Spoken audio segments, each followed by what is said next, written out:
In today's tutorial, learn how to make the Happy Holidays Afghan. This is a granny square design for this particular Afghan. I'm going to show you how to do that next.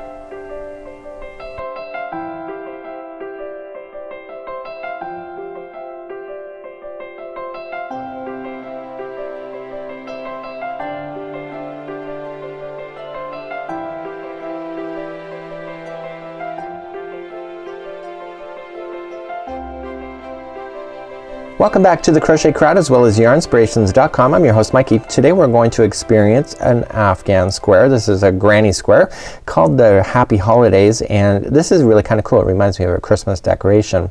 Now you'll get the free pattern available in the more information of this video, but all of the squares are the same, and I'm going to show you how to do that next. What you see here is actually a yarn substitution. This is the party yarn. This is called Simply Soft Party. You can see that it has sparkle to it, and the wonderful thing about it is that it has sparkle without the scratch. It's absolutely wonderful. So let me just give you a little bit of tips before we begin, and you'll find that this is a really simple pattern to work with.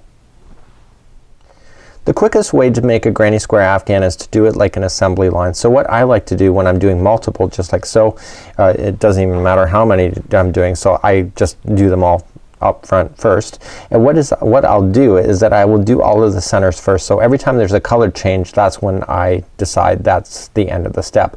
So what I'll do is I'll come and I'll do all the red sections for all of the squares that I want in advance, and then I'll put those aside into like a shoebox. Then what will happen is that once I'm ready and I have all of those done for all of the squares, I will come back and I will do the white section next, and I will do that for all of the squares before moving on forward. And then finally when all is said and done, once I have all the whites done in all of the squares, I come back and I do the red. It is so much quicker to do it this way because you only have to read the pattern a few times before you understand the pattern, and therefore you can speed yourself along without having to always read the instructions to figure out what to do next. To begin today, I'm using a size H, a 5mm crochet hook today using Caron's Simply Soft, and this is called Party, and you'll see it sparkle throughout the tutorial. Let's start off with a slip knot. Remember that never ever counts as your beginning slip knot or a chain. As per the instructions, and there will be a link in the more information of this video for the instructions that I'm following along with you today. Let's chain 6. That doesn't count as one. So 1, 2, 3, 4, 5, and 6, and simply just form a ring by inserting your hook into the beginning chain, grabbing the yarn and pulling through and through. And so then you have the ring. What I want you to do, the straggler, just kind of pinch it so it's part of the ring, and therefore in the next round we are going to trap that underneath the stitches. Let's begin round number 1. Round number 1 says chain 3 and then 15 double crochets into the center of this ring. So what we're going to do is that we're going to chain 3. Remember, in the rules of crochet, this chaining of 3 counts as a double crochet. So it's asking us to do 15 double crochets right into the center, and I don't count those as I go. I count when I think that there's a lot, and then I can count them all at one time. So in the rules of crochet, that first chaining of 3 counts as a double crochet. So what I want to do is that when I'm counting all the way around, when I'm ready, I'm counting that as a number 1. So there should be a total of 16 double crochets all the way around. Makes sense. Granny squares tend to have numbers such as 8 or 12. Those kind of numbers, 16, 20, and those are even numbers, and it makes sense because there's usually 4 squares or 4 sides. So I'm continuing to double crochet into the center of the ring. I'm not counting yet. I'm counting a whack, and a whack for me is just slang for a lot. So I just want to get in what I think is a lot, and then I'm going to count. So I count that first chain as 1. So 1, 2, 3, 4, 5, 6, 7, 8, 9, 10, 11, 12, 13, 14, 15. Look at that, just got one more left. So 16, and then I'm just going to insert my hook into the top of the beginning chain 3, pull through and through, and what we're gonna do is that we're gonna fasten this yarn off. To fasten off, all I just do is that I just trim the yarn like so, and I'm only gonna show this one time, so I'm just gonna pull the yarn, wrap the hook, and pull it through. I don't wanna make it too snug at this knot because I need to get into there afterward for the next round, but I'm just gonna weave in my ends into the end into the top few stitches.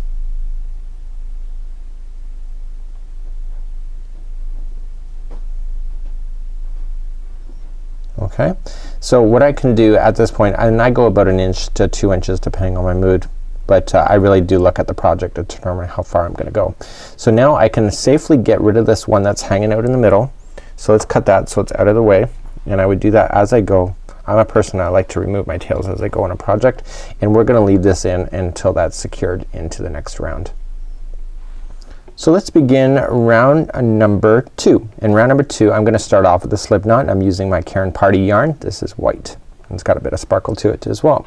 So I'm going to grab my project here, and this is where I've started here. I'm gonna start somewhere else. I just think it looks nicer if you don't have a seam that goes throughout the entire square at the same spot.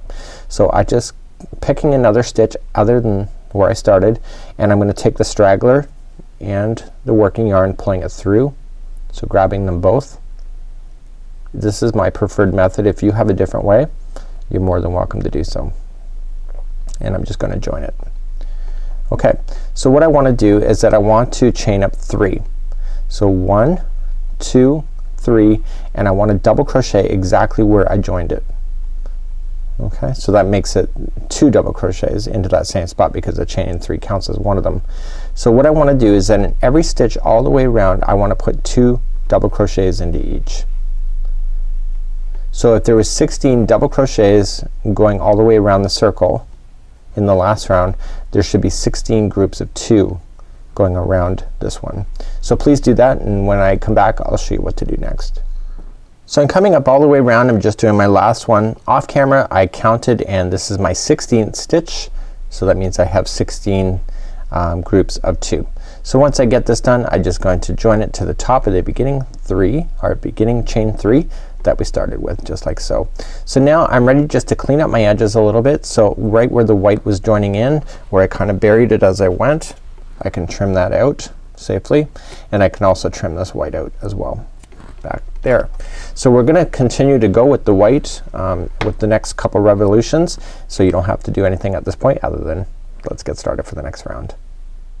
Round number 3 is really simple. So here we go. We're going to chain 6. So 1, 2, 3, 4, 5, 6. Now remember what I said, chaining of 3 counts as a double crochet, so we counted chaining of 6. So 3 of this is the double crochet and 3 of it is a chain, and so basically what you're gonna see once we get all the way around is that it's gonna bend like this. It doesn't show it now, but it will in just a moment. So what we want to do is that we want to skip 1 stitch, come to the second over, and put in a double crochet. So the repeat pattern all the way around on this thing is chaining a 3, got that, skip 1 down in the bottom, go to the second over for a double crochet. Okay, chaining of 3, skip 1, and go to the second over. Please do that all the way around. You should have a total of 16 of these posts going all the way around once everything is said and done. Let me do that and I'll meet you there in just a moment.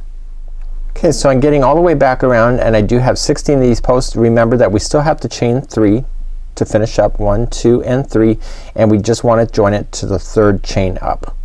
Okay, so we want to just join to the 3rd chain, and remember how I said it was supposed to look like it was bending over? Well, then that's what it looks like at this particular point. So let's begin, and we are going to move up, and we're not going to change our yarn at this point, and let's begin to do the next part. To make it easier for you, this is what I noticed during the pattern. So what we're gonna start is number 4. Now number 4 was confusing for me right in the very beginning because I wasn't understanding where I was in the square. But right where we're about to begin is that we've just done the join here, and what we're gonna do is that we're gonna move ourselves to an actual space right here and then begin.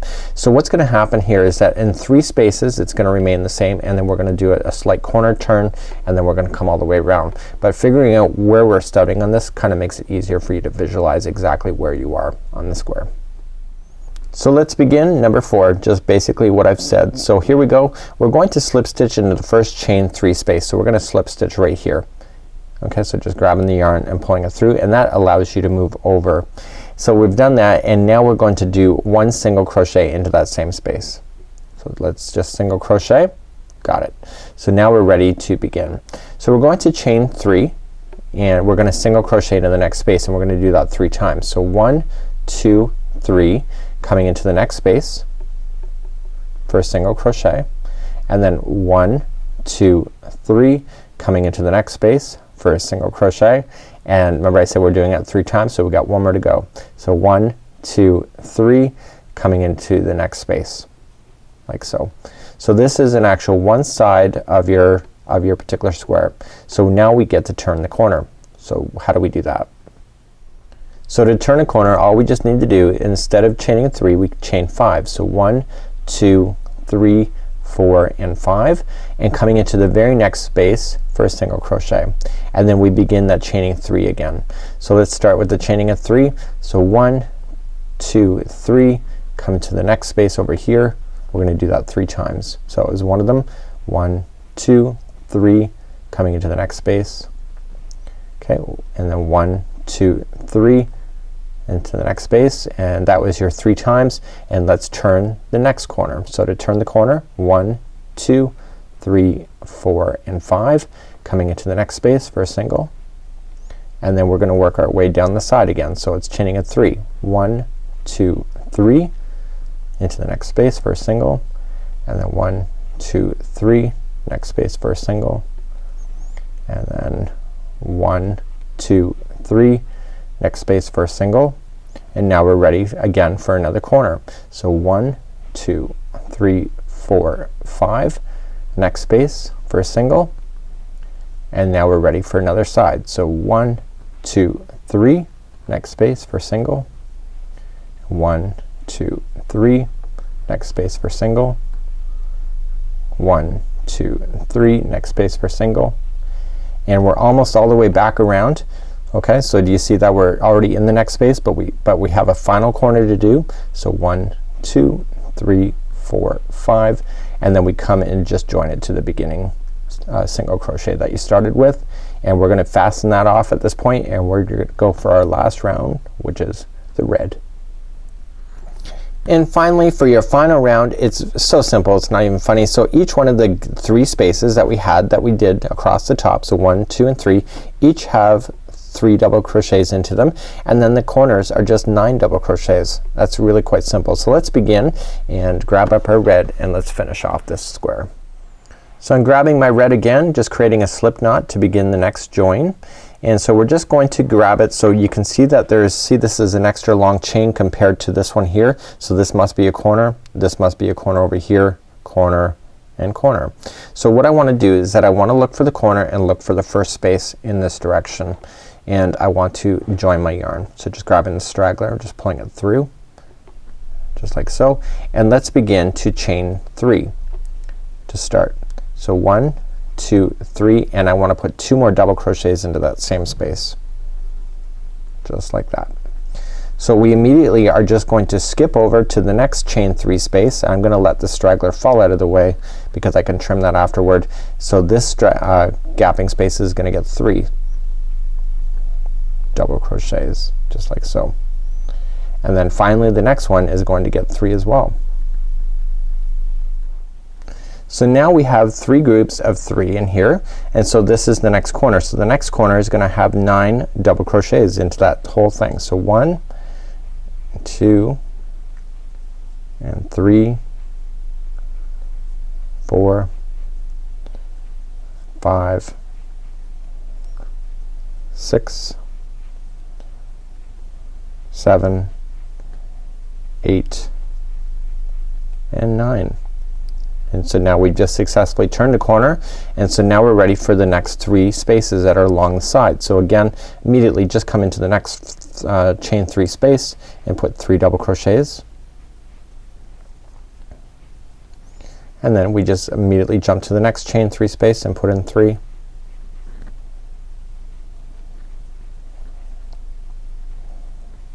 and then the next one. So there's gonna be 3 groups there of 3, and you're at the next corner again. So how many is in the corner? That's right, there's gonna be 9. So 1, 2, 3, 4, 5, 6, 7, 8 and 9. So just continue in that same manner going all the way around, and when we come back we'll just fasten off and call this square done for today.